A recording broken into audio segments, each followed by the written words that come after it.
Good morning, Boker Tov to all. I want to thank our generous sponsors who sponsored the Emunah series for this year, Drs. Avi and Bella Morgan, in memory of our beloved friend, Rabbi Dr. Brian Gabe Baruch Tzvi Ben Ruvain Nassan, who was a living example of Emunah in every which way. And also this morning I want to sponsor for this particular class, Shai Mail, in honor of his wife Peshi's birthday. A very, very happy birthday, and many more in good health. Tzeisim l'shalom. A few people mentioned that they're heading back for some strange reason up north after Purim. So a reminder that if you're not with us in person, you could always continue to listen to the class every week in several ways on YU Torah, RabbiEphraimGoldberg.org, and please God, in the next couple weeks on a dedicated app for our shiurim that you can listen to our learning together. So, and you can subscribe to the weekly newsletter that has a link to all the shiurim from that week, plus our fun 1-minute motivation video, which is always very fun. Wait till you see this week's. It was a lot of fun. Okay, we're continuing this beautiful piece by Rav Itamar Schwartz, the author of Bilvavi Mishkan Evne. He's been talking about what bitachon really means, following the usage in the Torah of the word betach. Shimon Levi entered the city betach. They come into the city when they're going to take down the people of Shechem. Last week I had an issue where my little son wasn't defending his sister at school when the other boys in the carpool home were picking on her, and I made a little bit of a mistake because I know he loves Parsha and he loves the Chumash. So I said to him, Shai, what did Shimon and Levi do when Shechem was picking on Dinah? So he said, they killed them. Abba, I should kill them? I said, no. Don't kill anybody. Don't kill anybody, but my point is, if you got to choose a side, you always have to defend your sibling. Always. Siblings come, family comes before friends. Don't kill anybody. Anyway, but I knew that would speak to him. Hopefully, yeah. Anyway, probably shouldn't post this online. Plausible deniability. So, because they had stacked the deck in their favor, they had confidence and calmness, and they knew when they entered that city that they were going to be triumphant against the people of Shechem. And so too, developed the Bilvavi, we can live with bitachon. Betach means that we go into life in any situation in life, with the confidence and the calmness to know that the deck is stacked in our favor, Hashem has our back, everything is for a reason, and that even if it won't be pleasant, painful things happen to good people, bad things don't happen to good people, and even if it will be highly unpleasant, it is not random or chance, everything is orchestrated for a reason. He further developed the idea that there are two ways of looking at life. We live with an external reality or an internal reality. The external reality is we see all the chaos, we see all the hustle and bustle, we see all that can go wrong, we see all the challenges we have to overcome. And the internal voice in life doesn't see these fragmented, divided variables and features of life. It sees it all coordinated and organized and orchestrated as coming from the oneness of Hashem. And therefore, when we are able to develop that our own inner voice that tells us that everything is from Hashem, nothing's random or chance, then we can quiet the external outlook and we can turn the volume up on the internal perspective, and we can live with a sense of calm. So let's continue. We are in the middle of what is the second page in this handout. Omnam, hegdarno agdara mufshetas ki apit fisas pnimius hanefesh olam hu makom she'ein bo hisnagduyos. In other words, you could live your life in which you're constantly facing and confronting obstacles. You can live your life as if you have to overcome. Everything's in your way. The airline's in your way, the red light's in your way, your boss is in your way, the coronavirus is in your way. Everything's in your way. You wake up in the morning, everything's in your way. The fatigue is in your way. Before you woke up in the morning, you're already fighting battles. You're fighting about eating the wrong thing at breakfast. You're fighting about getting out of bed. You're fighting about going to work. You're fighting about making that phone call. You're fighting about that interaction. You're fighting about... There's confrontation and conflict all around us. That's hisnagduyos. Hisnagduyos is neged, opposite, conflict, things around you that you have to overcome, battles that you have to fight. Ulam, kevan sharov b'nei ha'adam l'makir mesapnimios nafsham heim lo chayim sham. So he said, if you're living the external life, all you see is opposition, conflict, and battle. If you're living that internal life, if you're in touch with your internal soul, that place of calm, that place of trust, that place of knowing Hashem has your back, then all you have is calm. He says the problem is that most people have never heard their inner voice. Most people are entirely unaware of and not in touch with their own neshama. their own neshama. Everyone asks one another, how you doing? How are you? Every now and then I'll ask people, how's your neshama? And you get all kinds of reactions when you say to someone, how's your neshama? It usually catches people off guard. When you say, how are you? Tired, I'm energized, I'm worried, I'm happy, I'm... All kinds of answers you can get. When you say to someone, how's your neshama? How's your neshama doing? That's not like you're passing them in the hallway question, right? I'm talking about you meet your friend for coffee, and in the conversation you say, how's your neshama? What are the answers you can give to how's your neshama? You could feel on fire, inspired, trusting. You could feel distant and lethargic and in a dark place. But many people will say, I don't know, I never really thought about that. Do I have a neshama? Where is the neshama? How do I measure the neshama?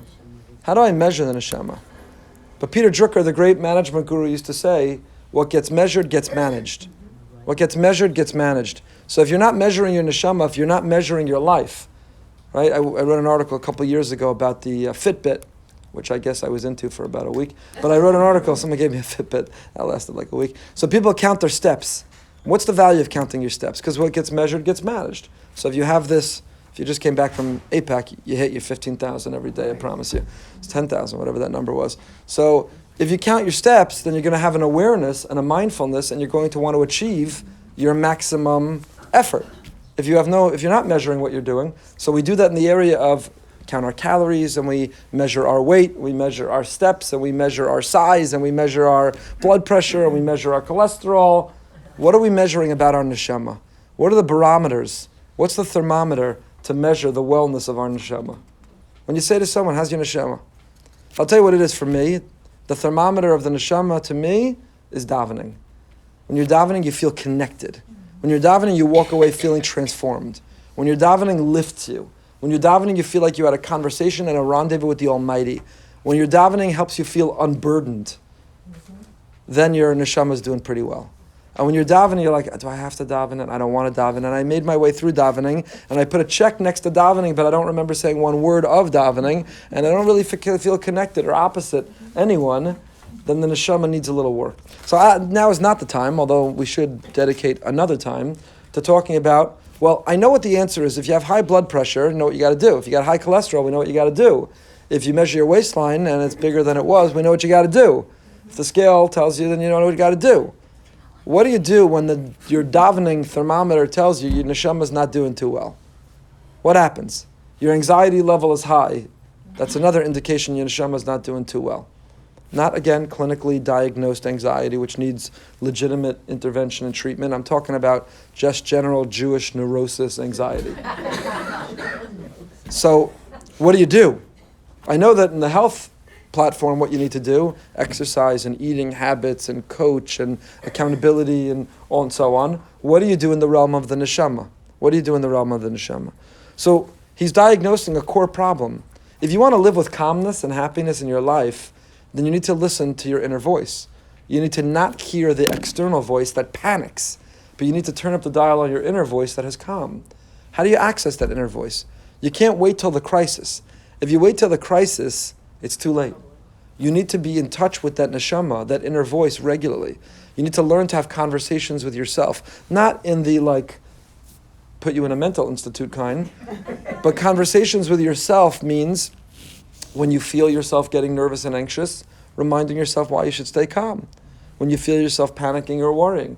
When you feel yourself not trusting. When you feel yourself being a victim of randomness of chance. When you feel yourself becoming helpless and hopeless. Or when you want to take a moment to celebrate or to lean in and to have the joy to experience that greatness and to regale and celebrate, to hear that voice, that neshama inside you.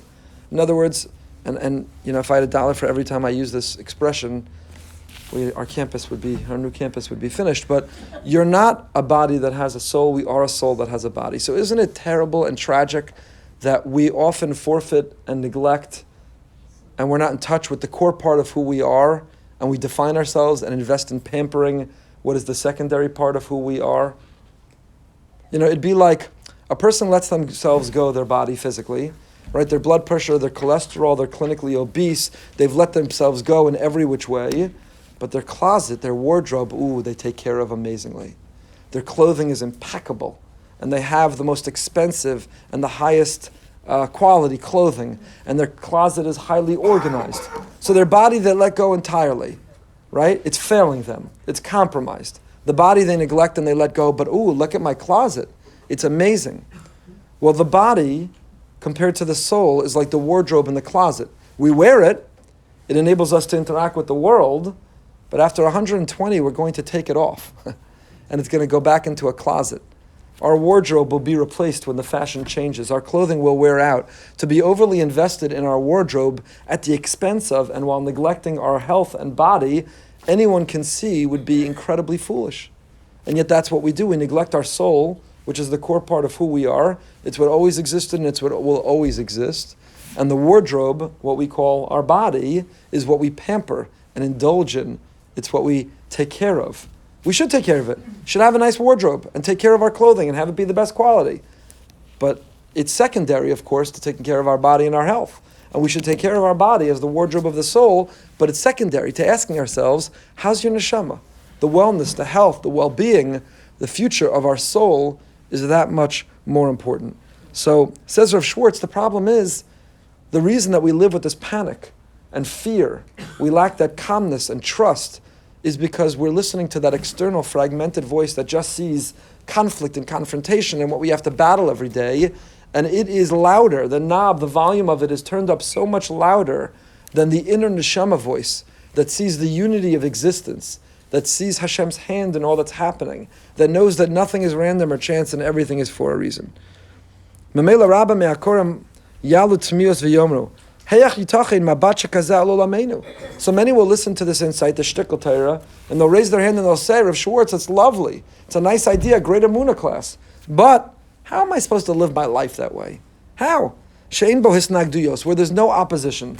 How do I live my life where there's no conflict? Again, I gave you examples. 20 minutes after you woke up in the morning, you've already made 1,000,000 decisions and you've faced 1,000 conflicts. The coffee maker didn't work. Your children didn't get dressed the way you asked them to get dressed. The thing didn't happen. You got stuck in the red light. There was unexpected traffic. There's 1,000,000 things. We face forces against us from the moment we open our eyes. We're fortunate and lucky and should count our blessings if they're as simple as the red light and the traffic and the kids didn't listen. Many people, when they open their eyes in the morning, are facing chronic pain. They're facing mental pain. They're facing illness and treatment. Many people are facing not knowing how they'll pay for dinner that night. There are much, much, much more significant. So from the insignificant and inconsequential to the enormously consequential, who has the luxury of waking up in the morning and saying, I'm greeting the day with no fear and no worry because I don't face any opposition or conflict. It's all good. Who has that luxury? Harikola olam kulam male bisnagduyos. This is the way the world was constructed. This is the way of the world. Who has that luxury? This coronavirus,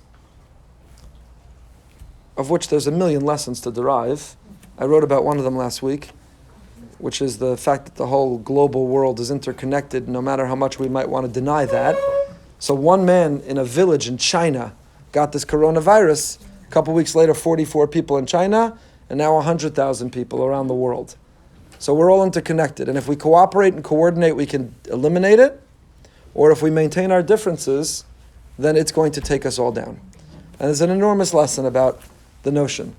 It's also true in the opposite direction. I wrote what the butterfly theory, that showed that a butterfly can flap its wings in Boca and create a tsunami or a hurricane in halfway around the world. That's true physically. It's proven in physics. And Chief Rabbi Sachs talked about the chaos theory of virtue.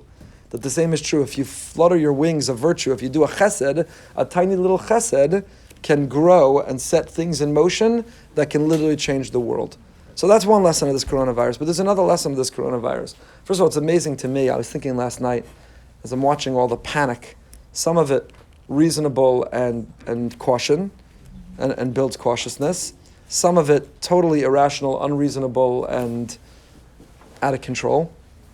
But as you watch all that, I was thinking about the Gemara that tells us, Titus HaRasha. You know, we have figures throughout our history who got a name, a title. Yesterday was the Yurtzeit of Moshe. He's not Moshe. What do we call him always? Rabbeinu. Moshe Rabbeinu. Avram? Avinu. Yosef? Hatzadik, and so on and so forth. So the Gemara Chazal, whenever they refer to the Roman general Titus, he's called Titus HaRasha. He's the epitome of wickedness. What he did, I won't repeat in front of an Aron Kodesh, although the Gemara tells us the story, that he came into the Heichal, he walked into the Kodesh HaKadosh. What he did, he unraveled the Sefer Torah in the holiest place and did the unholiest act and stabbed the Parochas and tried to literally kill the Almighty, to kill a Kodesh Baruch Hu, Tito Zarasha. And what did God do? So many lessons in this Gemara and getting the story. Hashem did not publicly take him down, because we say the pasuk every day in Az Yashir, Micha Mocha Ba'ilim Hashem. The Gemara says, read it, and not Micha Mocha Ba'ilim, Micha Mocha Be'ilmim Hashem. Sometimes you show your might and your strength and your greatness, not by how loud you can lash out, but by how quiet you can remain. And the Gemara concludes that a person should always be min an elavim ve'in an ovim, shomim cherpasan ve'in meshivim. You should always be somebody who can take the punch, be yelled at, be screamed at, and not respond, and never respond. You are greater when you don't respond than when you respond. And we learn that from Hashem. Sometimes you display your greatness not by lashing out or calling a name or bullying, but rather you display your greatness by your ability to walk away, your ability to remain quiet. So what does the Kodesh Baruch Hu do? He remains quiet, except for one thing. He sends a tiny little insect. While Titus is sleeping one night, this tiny little insect crawls into Titus's ear, and from that day forward, Titus has this horrific ringing sensation in his ear. And there was an article in the journal, the New England Journal of Medicine, where an author actually argued that the name tinnitus comes from Titus. That illness, tinnitus, the incessant ringing in the ear, comes from what Titus suffered. And the Gemara tells us, why did Hashem do that? Because he was telling this great Roman general who thought that he was the most powerful man on earth, who led an empire, all I need is a yitush, a little insect, a little mosquito climbed into your ear, and now you have no peace. He couldn't sleep at night, he couldn't act, it literally drove him crazy, and he went around the world, and with his might, and with his power, and with his resources, he couldn't solve it. There was nothing he can do. It rang in his ears incessantly, and the Gemara tells us that when he died, they did an autopsy on his brain, and what began as a tiny mosquito that was feeding off of his brain had grown to this enormous tumor in his brain, this enormous bug. And I was thinking about this with this coronavirus. As powerful as the world thinks it is, and as much as we've moved away from faith in Hashem, we think we control the universe. We think we control everything. And there is an invisible virus which is taking over. And it's an amazing thing to watch. You read the news and you listen to the experts, and they're all telling us about sterilizing and washing and not going and masks and wear. And okay, there's a little bit media hype over it, perhaps in an unhealthy way to the extreme. But it's this invisible little virus that you can't see in this very powerful world in which we have the technology that we can zoom out to outer space, and the satellite can tell me how fast I'm going and where I'm going, and help me find my phone and where you are, and I can video chat people around the world and do 17 people simultaneously. All the technology that we have, which is outstanding, we have this invisible tiny virus that Hashem has sent down to earth and said, okay, world, deal with this. Let's see how you deal with it. Cooperate, and you can get rid of it. Continue to be divided, and a tiny little invisible thing with all your technology and medical breakthrough and progress and power and sending man to the moon, it could take all of you down. So you wake up in the morning and you're reading, you're listening, you're hearing about coronavirus, and you could say, I can't let my children go to school. I can't leave my house. I need to wear a mask everywhere I go. By the time I woke up this morning, I had an email, Rabbi, you should be discouraging Mishloach Manos this year. Nobody should be out on Purim. Nobody should be delivering to one another. What are we doing about Megillah, Zachor, this, that, and the other? Now again, I want to be very clear. We have to take it seriously. We sent out an email yesterday with all the precautions we're taking. I'd be very happy if I never had to shake anyone's hand ever again. We should be very cautious and precautious. But the experts, like Rabbi Dr. Aaron Glatt, for example, in Young Israel of Woodmere, who's been a really sane voice on this, one of the few, has pointed out that the flu is more contagious and more lethal. Tens of thousands have died from the flu this flu season, and you don't see this panic or this reaction. What's my point? Why are we talking about this in the Emunah Shir? This is not Goldberg's take on current events and medical challenges of our day. Why are we talking about this? Because this is exactly what Rav Schwartz is saying. I can live my life with my outer voice, and my outer voice looks at a world and says, panic. Don't go anywhere, cancel Purim, stay inside, put a mask on your kids, call off school, and let the world come to a standstill. That's the outer voice that panics, that listens to all the chaos, and that taps into all this conflict and wakes up battling whatever is the challenge of the day. Or I could turn down the volume on that and turn up the volume on my inner voice of my neshama that says, okay, you know what? Use Purell. Don't go to China. Do things that are smart. And then just realize that it's Hashem's running the world. Do what's reasonable. Do what's appropriate. Do what makes sense. Do what's responsible. And then just be calm because it's up to Hashem. And you know what? The same chances that you were going to get the flu and die from it, God forbid, God forbid, God forbid, which we never take the flu seriously enough, but it could be a lethal disease, are the chances of coronavirus. So if you made it through the last 40, 50, 60 winters of your life without panicking over the flu, you can make it through this winter without panicking over coronavirus. Again, be cautious, be reasonable, take the measures you should take, be responsible. But beyond that, listen to that inner voice that says, be calm. Hashem has a plan in the world, you're doing what's reasonable, and so on. Now the people who will say, it's true, there's nothing in the world that doesn't have conflict, that you don't have to battle. It's a very compelling argument, it's very persuasive to say. How could you live with calm? The world is filled with challenges. Lidugma. And here is an example. A person leaves their home in order to go to the shir that's a little bit far away. On the one hand, the goal is so simple. All you wanted to do is leave your house and go to the place to hear the shir. That's it. Very simple goal. Get from point A to point B. Nothing too complicated. But we all know how complicated that simple task could be. So let's say you're going from Boca to Miami to hear some outstanding speaker. More like the people of Miami are coming to Boca to hear some outstanding speaker. It's a very simple goal. Get from point A to point B, and the point A to point B is not to the moon or to Mars. It's to get from Miami to Boca. Al derech klal, so as simple as that goal is, we all know how complicated it can become. Al derech klal, ein kav autobus or recheves yashir mimakom lemeshneu. Well, there's no public transportation. So there's no bus. There's no train that's going to get you there. So let's say it's in Israel where he's writing this is more complicated. You got to transfer buses, you got to take a train and a bus, you got to tramp, you got to figure out how you're going to get there.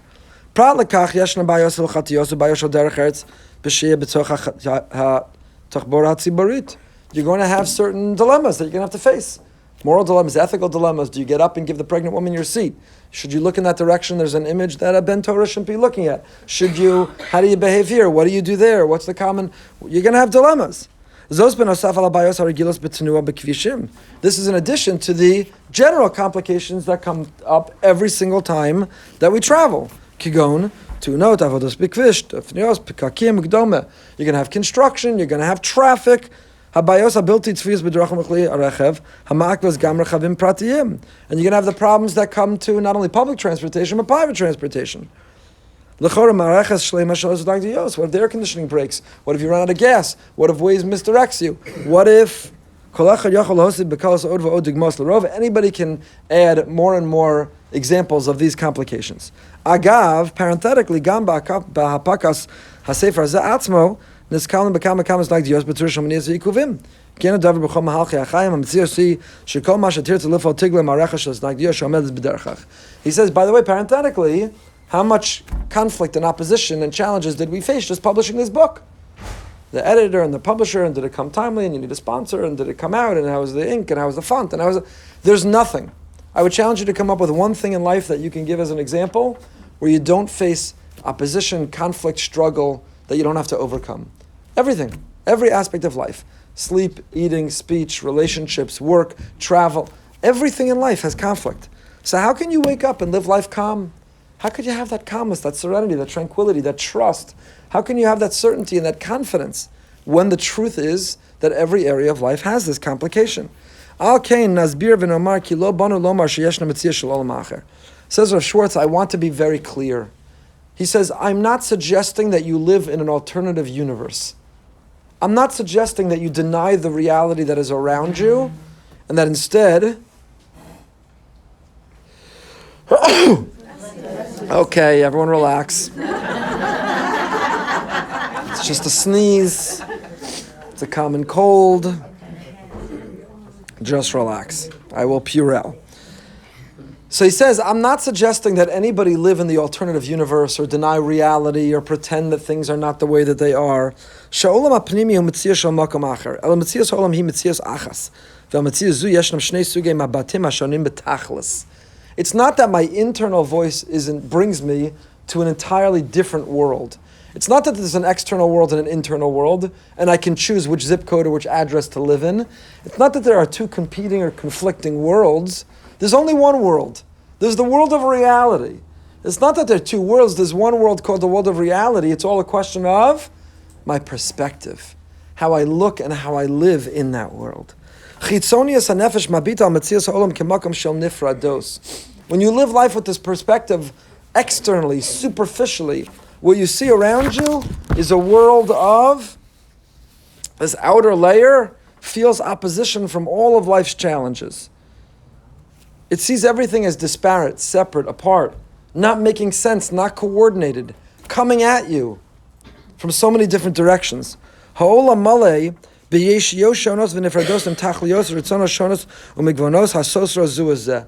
world is filled with competing interests, competing efforts, competing energies, competing people.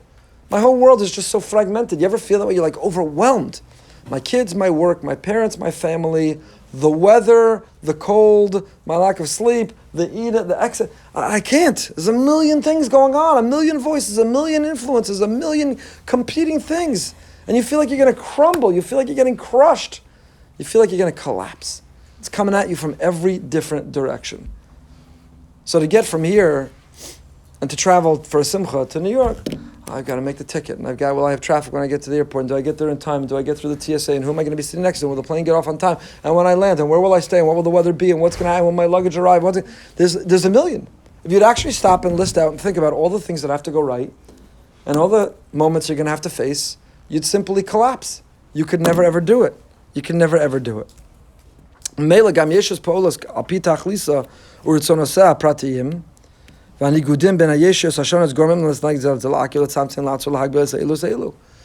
is stopping. Everything is blocking. Everything is coming at you in a coordinated way. But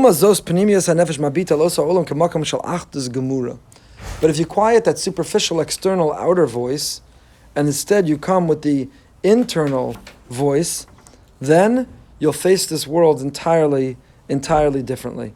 The inner layer of the soul, there's a whole different world you're living in.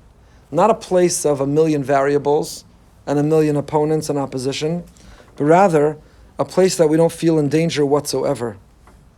To see things the way that they're supposed to be. To see things as being coordinated and organized and orchestrated and choreographed from above. By one, by Hashem, by the Almighty. By the Almighty. Ha'olam kulahu omo shel echad yachad miyuchad hamavilo atachlas hayachida sheyad lo bliboro. The whole world is the will of Hashem. Everything that's happening is for a reason.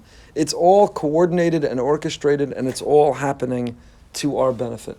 If you open the hood of the car and you look, which most Jews don't know how to do, but if you open the hood of the car and you look, you'll say, what in the world is going on here?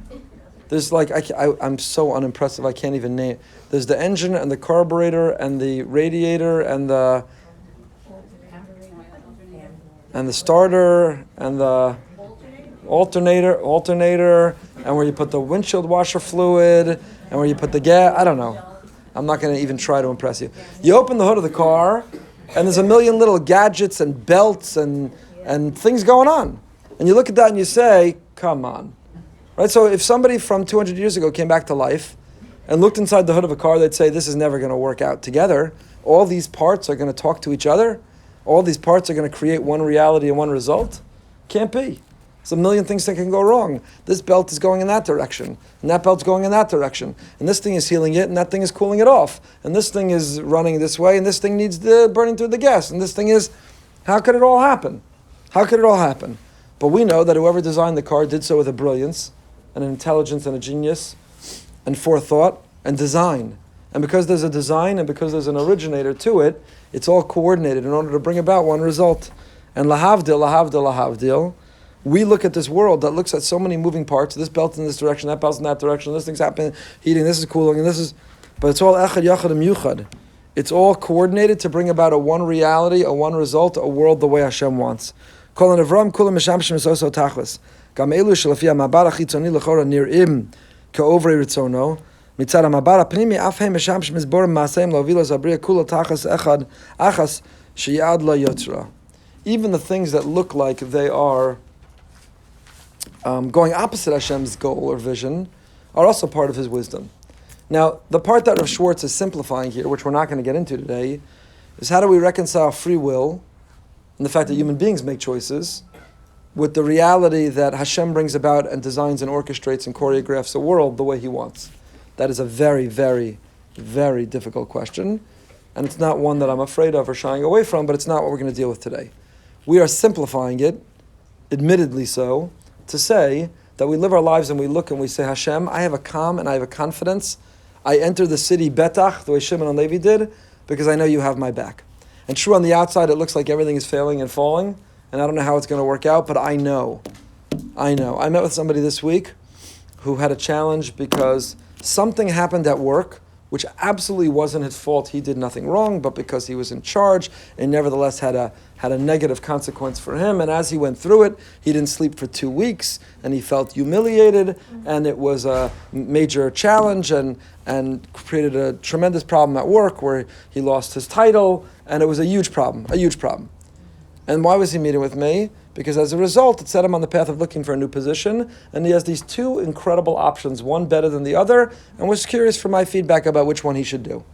So we went right to where he told me, oh, this happened, so I've been looking, and these two things, and what do you think? And I said, can we just pause for a moment to say that while you went through that, you probably thought your world was coming to an end, right? The sky was falling, it was crashing in on your head, it was the worst moment, it made no sense, it was the end of the world as you knew it.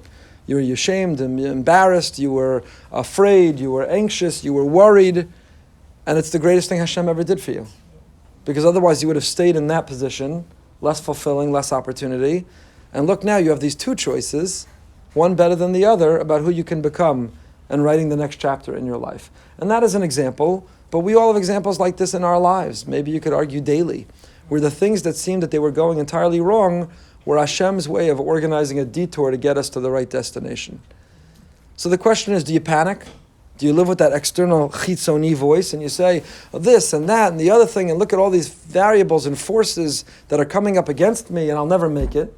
That's the chitzon, the superficial external voice, superficial mentality, the external layer of the soul that's living in a world that's fragmented and divided and chaotic. Or do you live with the internal voice, the internal soul, where everything is coordinated, it's collaborating, there's a synergy, it's all coming from a Kodesh Baruch Hu who's got a plan. Even the things that look like they're over Ritzono, even the things that look like they are opposite Hashem's will. Why are you having this conflict at work? Why are you going through this health crisis, which in the end got you to start taking care of yourself, which was the best day of your life? And so on and so forth. We have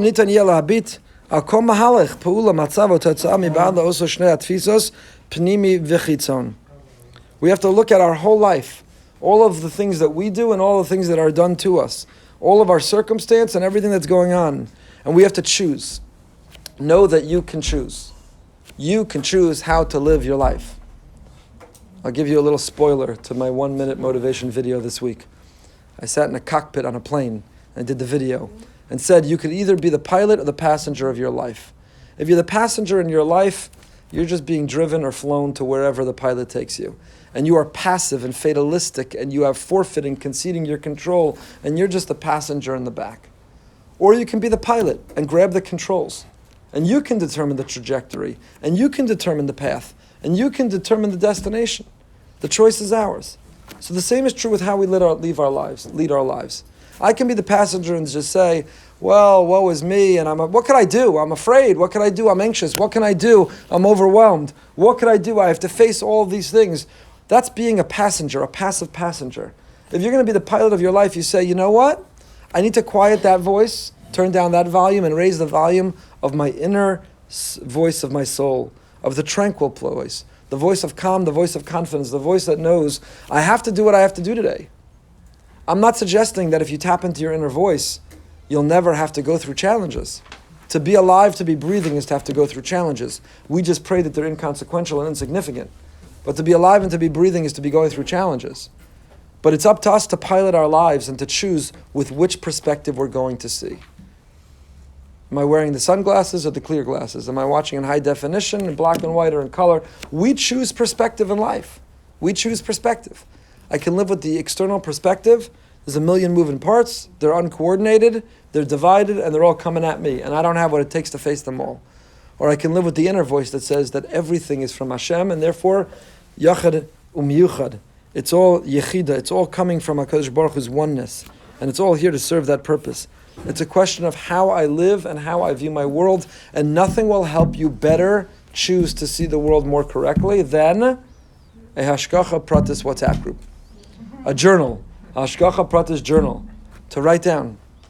I tell you, our family one that I quote from every single week, not to boast, but to try to motivate and inspire, we've now started to not only have our kids post their Hashgacha Pratis moments, we get guest appearances from their friends, who will, all of a sudden, you'll press play and you'll have one of their friends say, Goldbergs, listen to this. Because in other words, their friends know that, their friend's family has this group where you see things. And so one of our daughters was at APAC with her classmates, and there were 2 voice notes this week of Hashgacha Pratis moments. One of her friends lost her phone yesterday, and a man had found the phone and was willing to meet her and get it back to her. And why was he willing to do it? Because he had lost his phone once, so he knew what it meant when he found a phone to try to find its owner. And it was Hashgacha Pratis, that it was that man who found her phone, because otherwise she never would have had her phone.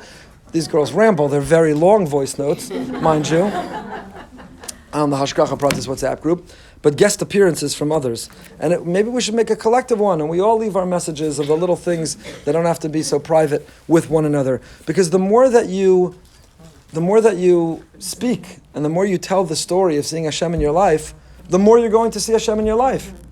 Vayiru ha'am, vayaminu b'Hashem of Moshe Avdo.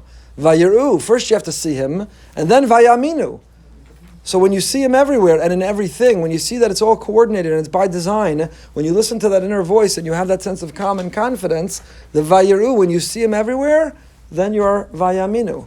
Then you're able to live with that sense of emunah, that sense of trust. Ha'emanti ki adaber. I have emunah because I speak about him. He koletas es hamududiyos miniyos hamachitzos. He tzofeh betmuros mesika ki yesh lefaneh minatzach uminutzach. Lumasa istakos benimis tafesa osam halach pulo totzah kemarechas achdutis shlema poas betzura mituas muskemas bin kol kochos. I could be fragmented, I could be anxious, I could be worried, I could become paralyzed, debilitated, but I can live with calm. The more righteous and the holier and the bigger people that we knew lived with a calm. They didn't just live with a calm when everything went right, they lived with that calm when everything was going wrong. Because when everything is going wrong, you know that there's a higher reason, then you're able to live with that calm when it all comes from somewhere. Special people who had that emunah even at the end of their life, and it wasn't so someone could write a book about them or post a blog about them or tell a story about them at their hesped. It was because they were so righteous that they were able to tap into that inner voice. And when the people around them were falling apart, not that they were, if people around them were falling apart by saying, look at these bad news and look at this bad challenge and look at this bad moment, they said, no, what are you talking about? There's a reason, there's a purpose. Betach. I'm calm and I'm confident because I'm listening to my internal soul. I know that this world is a mirage, it's an illusion, that everything is really from above and it's all coming from him. Mashalachor nirikis nagdos, what looks like opposition, menios, what looks like it is blocking us, ikuvim, obstacles, hagbalos, boundaries, ein bekach mishum melchama klal. There's no fight, there's no battle here. Elohim chalaka me'etzem eyos hadavar atzmo. This is all part of how God wrote it up. This is all part of how He designed it. See them as friends, not adversaries. These factors, these features, are all in our favor. They're not opposite us. Zui tzora shiluv umizug ha'kol gormem ha'markivim as osu mareches. Ha'izun ha'nachon ha'mesukan ha'meduyek milachatchila v'lo b'di'eved ben kol ha'kochos. And we'll continue next time what he starts out with. We'll start with next time. I'm going to make an arrow. Is this notion that Hashem created His world and He turned to the world and He said, die. I'm going to give you a Pesach vort next time for Dayenu. Hashem looked at the world and He said, die, and we have to look at our world of fear and anxiousness and say, die, it's enough. It's enough. We're sick and tired of being the passenger we're going to be the pilots of our own lives. We're sick and tired of blaming others or living in fear. We're going to put on the glasses that enable us to look at the life in the world with a sense of calm. Have a great day, everybody.